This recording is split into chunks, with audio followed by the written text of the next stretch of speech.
Yo, what's poppin' Pokepals? Rare Boy here, and I'm back with another impossible Pokemon challenge.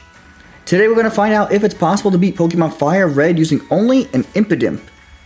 The reason why I chose Impidimp is because it has one of the worst movesets ever by Generation 3 standards, only learning Fake Out and Bite for offensive attacks, so this should be an interesting run to say the least. Before we can even begin our challenge, I first need to import Impidimp sprites into our version of Pokemon Fire Red. Once the sprites are in the game, I then need to edit the game's internal data so this once empty data now functions exactly like an Impidimp would. I code in its typing, which is pure dark in Generation 3, base stats, and its horrendous moveset. Now that our Impidimp is in our game, let's review the rules of the run. The first rule is that I'm only allowed to use Impidimp in battle. We are allowed to capture other Pokemon for HM usage, but they cannot assist Impidimp by any other means. The second rule is that I'm not allowed to use items in battle. Held items such as leftovers are okay, but items such as X items or hyper potions are banned until the battle has ended. And finally, no glitches or exploits will be used to complete this game. It's just a normal playthrough of Pokemon Fire Red but with an Impidimp. With the rules explained in our Impidimp in game, let's jump into some gameplay. The first thing that I do is pick up our Impidimp from Professor Oak's lab. For this run, I replace Charmander so our rival takes Squirtle since it's the bulkiest of the three. I nickname our imp Jockin after my favorite anime character who also happens to be an imp. I take a look at his stats and he has a lonely nature, which means more attack but less defense, which sucks since I plan to make him a special attacker. With Jockin on the team though, it's time to conquer the Kanto region. At level 11, I rush straight to Brock, and although we still get outsped by his Pokemon, they don't deal much damage to us with Tackle. Thankfully, Onix missed his Rock Tomb or else we would have gone down. I also have to watch my EVs as I can't get special attack EVs until after Nugget Bridge. I tried our rival right away because I want to get the Oddish and Abras up ahead for special attack EVs, but we can't even get past this Pidgeotto. Even after using the Karate Brothers outside of Mount Moon to teach Jockin Mega Punch and Mega Kick, he still can't deal significant damage. Looks like I'll need more levels. At level 22, I tried this fight again after getting more speed EVs and some natural bulk, and it pays off as we take less damage from our rival's Pokemon. Granted, the only hit we sustained was from Pidgeotto's Quick Attack, but that's not terrible. I also started using Fake Tears to boost the power of our bites, which will be a staple in this run. After getting Jockin to level 30 on exclusively Oddishes and Abras, our beefed up bites took out both of Misty's Pokemon in one hit, but not before almost getting one-shot and confused by a crit Water Pulse from Starmie.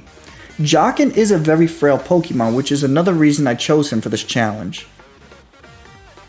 On the SSN, we have another rival fight, but our beefed up bites proved to be too much for our rival's Pokemon as we clearly sweep through his team. Surge was almost problematic when we got paralyzed by static and he started setting up double teams, but we bust through the shenanigans and win on our first attempt. I went to Celadon City to go to the Rocket Hideout and get the Black Glasses item. While I was there, I paid Giovanni a visit and showed him who's boss, but not before getting a Mega Punch in the face from Kangaskhan, taking a huge chunk of our health. Sheesh, relax, pal. I ran back to the Pokemon Tower to take on our rival, and once again it was a clean sweep. I can't believe how powerful Dark types are in Kanto, and even with a lackluster move like Bite.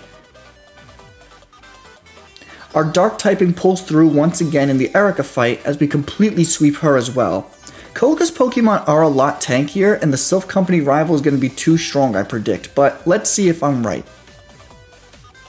Well, I just love being wrong in these scenarios. Jockin straight up slaughters Koga's entire team.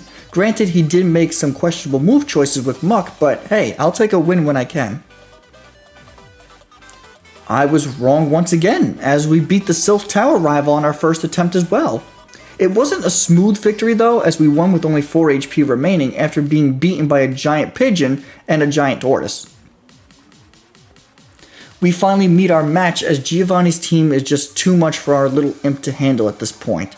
Between Poison Point and super effective double kicks, we get whittled down quickly. Time to gain a few more levels. After getting to level 55 and replacing Swagger with Reflect, we beat Giovanni, but it still wasn't an easy fight. Even with Reflect Up, we take massive damage, and we still need to use Fake Tears to maximize our damage output. With poor move choices and some lucky misses, we scrape by in this fight. I ran straight for Sabrina's gym. It was an obvious decision as we're a dark type, and if memory serves me correctly, the only Pokemon who can touch us is Venomoth, but this is because Leech Life got a massive buff in Generation 7, so we were clear for a sweep in this battle.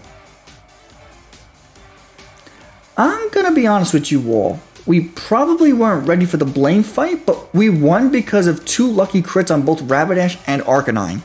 Without those crits, we could have been in trouble. Okay, I'm really worried now. This random karate trainer in Giovanni's gym keeps destroying Jock, and even with the Reflect Up and getting up to level 66. If this random karate guy is causing this many problems, Lord knows how terrible Bruno's going to be in the future. At level 75, I made it past the karate trainer, but we still can't one-shot Giovanni's Nidoqueen, causing us to get slammed by Earthquake and poisoned by Poison Point. With a few more levels, we should be able to pull out a victory.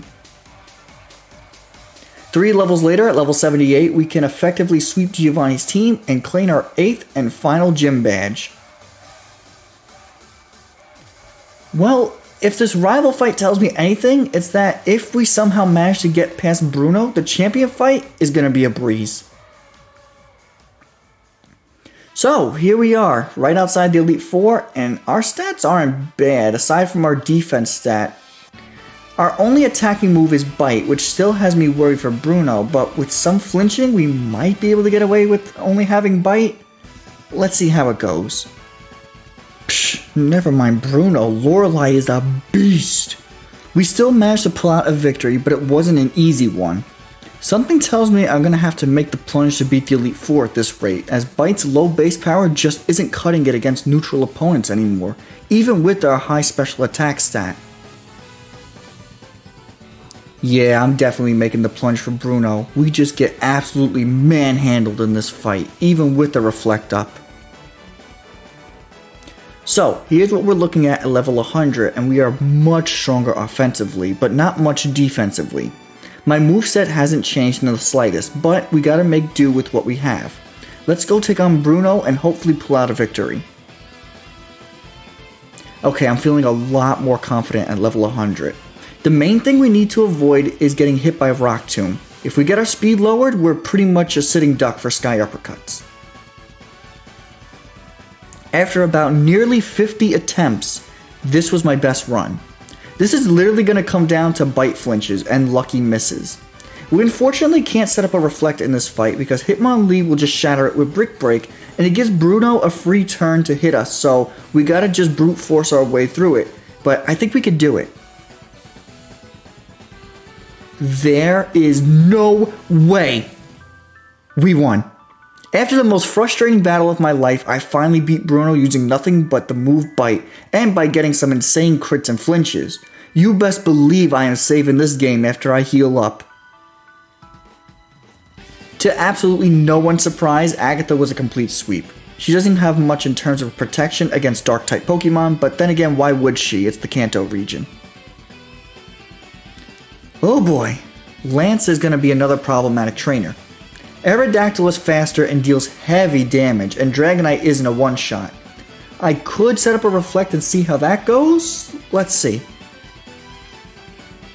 This match came down to a bunch of high rolls, and after about, I don't know how many attempts, we finally got the rolls and flinches we needed to take down all of Lance's Pokemon. Only one fight stands between us and victory, and that's the champion. I really thought we were going to have a one-try victory against our rival, but of course, like Bruno and Lance, the champion just has to be another fight that's relying on RNG. I'll come back when I win. Okay, it turns out the champion fight was even easier than I thought. After a few attempts, I thought to myself, can Alakazam even hurt me? And sure enough, he can't. So I used this time to set up my screens and take him out. Once my screens were up, the champion had no way of effectively taking me out, so we claimed one final victory. With that final victory, we register Impidimp into the Kanto Hall of Fame.